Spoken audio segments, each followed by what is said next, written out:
Baclaran.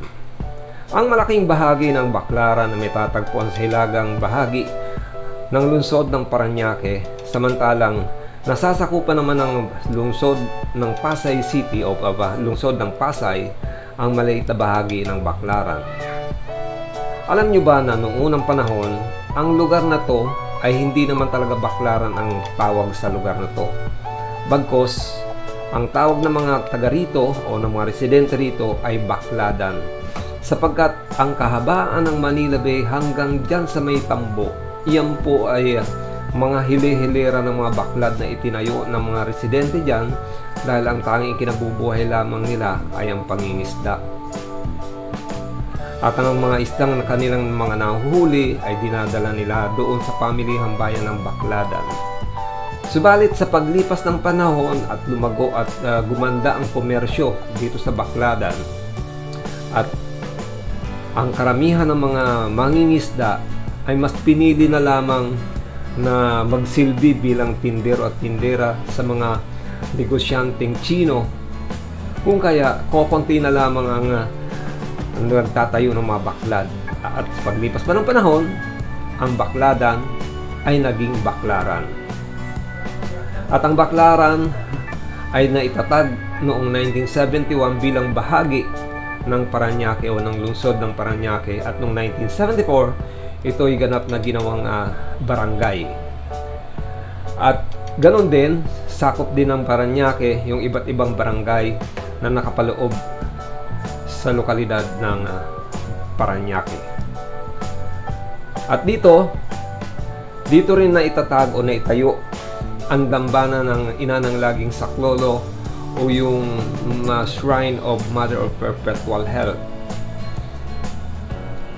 Ang iba tinatawag din itong Redemptorist Church, o ang iba tinatawag itong Baclaran Church. At ang nobena ng Mother of Perpetual Health ay ginaganap tuwing Miyerkules ng isang linggo. At syempre, dito sa Baclaran, dito mo rin makikita o dito mo rin matatagpuan ang mga murang paninda na ibinebenta ng mga mamumuhunan ng bultuhan o patingi-tingi. Pwede kang bumili rito ng bultuhan, pwede ka rin naman bumili ng tingi-tingi.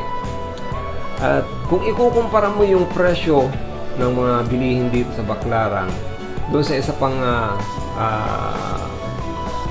bultuhan din o wholesale at retailer din na pamilihang bayan, ang Divisoria, halos hindi sila nagkakalayo ng presyo.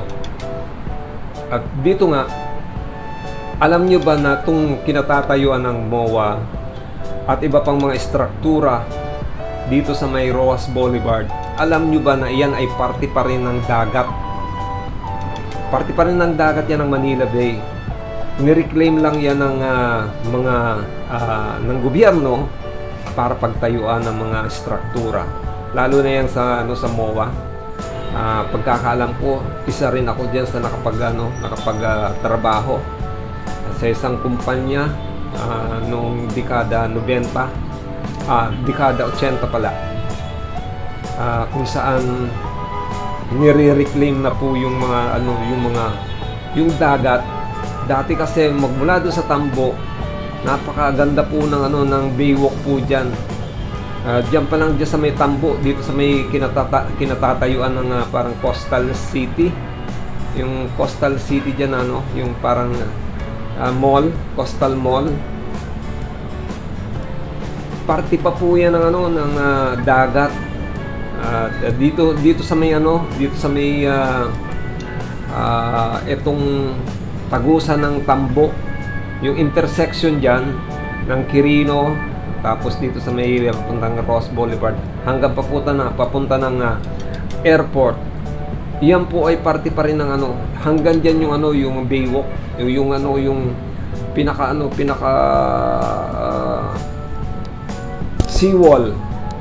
Subalit nung ito ay na-reclaim, nung ito ay tinapunan, ayan, nagkaroon na po, diyan na po umusbong yung mga iba't ibang istruktura. At ang pinakamalaki nga ay yung MOA. Itong Baclaran mga ka-express, ito po ay dito mo rin matatagpuan yung LRT1, yung light rail transit. Dito mo rin matatagpuan yung MRT, yung metro rail transit. Sabagay, bahagi na po yan ng Pasay, pero halos magkalapit lang po kasi yung dalawa na yan. At itong Baclaran, ito rin po yung parang pinaka malapit na lugar sa lahat. Malapit sa airport, malapit sa kalapit ng mga bayan tulad ng Cavite, yan. At sa Maynila, yan, mas malapit sa Maynila, papunta rin ng Alabang, malapit din. At syempre, sa paglipas din pa rin ng panahon, itong Baclaran lumago ng lumago ang komersyo rito. Halos marami kung noong unang panahon ang mga namumuhunan dito yung mga Chino, sa ngayon Chino pa rin ang may mga namumuhunan pa rin mga Chino, pero karamihan ang makikita natin ngayon ditong halos sa mga nagtitinda, karamihan dyan ay mga kapatid nating mga Muslim. Kasi yung mga talagang malalaking namumuhunan ay umaangkat na lamang doon yung ating mga kababayang Muslim, tsaka yung mga Pilipino, mga mga kapatid natin, mga Tagalog o ibang mga ibang probinsya. Umaangkat sila ng maramihan doon sa mga malalaking namumuhunan. Siyempre, ang malaking namumuhunan dito yung mga Chino. Alam nyo naman ang mga Chino, mga ka-express, di ba? Sa kanila, sentimo lang, masaya na sila. Pero sa mga kababayan natin, daan-daan na, libo-libo na, kulang pa. Magugulang ka pa. At syempre, napakalaki ng pinagbago ng itong Baclaran. Kasi dito sa Baclaran dati, masikip yung dito, masikip yung lugar na to, lalo na dito sa may tagiliran ng Redemptorist Church, tapos diyan sa may kahabaan ng Quirino. Diyan sa kahabaan ng Quirino, mga ka-express, nung panahon na yon talagang masikip lagi yan diyan. Saka pagka agawan lagi ng masasakyan. Ako nga dati, nakatira ko diyan sa Tambo, diyan sa tiyahin ko. Sabagay, mula diyan sa Baclaran, nilalakad ko na lang yan. Pagka wala na talagang masakyan, nilalakad ko na lang kasi halos kalapit lang naman yan Diretsuhin mo lang yung Quirino Avenue na yan. Ang tagos mo na yan doon sa may intersection. O, Tambo na yun. Yan. Siyempre, di rin mawawala yung mga kababayan nating mapagsamantala. At siyempre, tulad doon sa ibang lugar, may mga tao ring mapagsamantala. Nandyan yung sumasalise, yung mga nandudukot, yung mga bigla lang nangi-snacks. Pero sa ngayon, sa ngayong panahon na to, medyo nabawasan na po yung mga ganong klaseng gawain, mga illegal na gawain. Dahil nga visible na yung mga kapulisan, visible na yung mga enforcers na nagmamando dyan ng katahimikan. At syempre, nakakapagnegosyo ng maayos yung ating mga kababayang nagtitinda at yung lahat po ng mga nangangalakal dito sa Baclaran. So, itong lugar na to ng Baclaran, ito rin po yung kumbaga pinaka tagpuan. Ginagawang tagpuan to ng mga lovers, lalo na diyan sa parting Redemptorist Church. Marami diyang nagkikita-kita. Meron diyang mga tinatawag mga nag-eyeball. Pero ang masasabi ko lang dito sa Baclaran, kung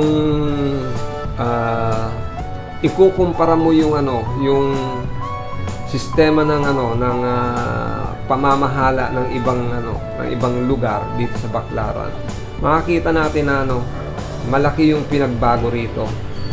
Alam nyo, ang puna ko lang dito sa lugar na to, mga ka-express, yung kahabaan nitong Quirino tsaka itong Taft Avenue Extension dyan sa may ilalim ng LRT, kung yung napapansin mga ka-express, kung iyan lagi ay malinis at nakakadaan ng maluwag yung